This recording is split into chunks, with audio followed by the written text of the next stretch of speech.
Сәлем достар, сіздермен бірге мен Еркош Кезет. Мен бүгін достар Майнкрафттан қалай ойынның ортасына қалай плюс қоятынын бүгін сіздерге көрсететін болам. Ол үшін достар, сіздер былай істеңіздер, настройкаға кіріңіздер. Және настройкаға кіргеннен кейін сіздер былай жасайсыздар достар, қараңыздар.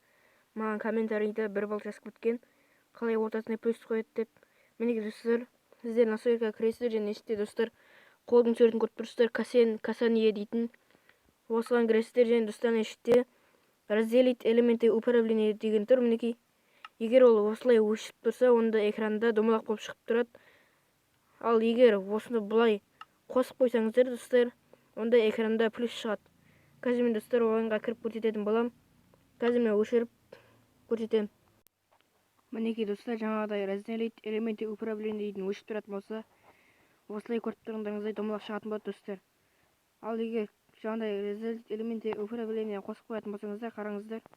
Қазір достар мен настройкаға кіріп көрсетемін. Мінекей, жаңағыдай разделить элементы управления дегенде достар қосып қойсаңыздар, мінекей көрсетемін.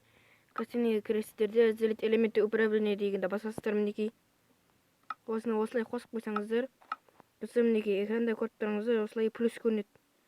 Бірақ плюс сіздерге дұрыс көрінбей тұрған шығар. Қазір мен сіздерге дұрыстап көрсетемін. Мінекей достар, мінекей көрдіңіздер ме? Плюс қойылды. Мінекей осылай разделить элементы управления дегенде қосып қойсаңыздар, осылай плюс қоюға болады. Осымен достар, менің видеом аяқталды. Сіздермен болған мен Еркош Кезет. Сау болыңыздар.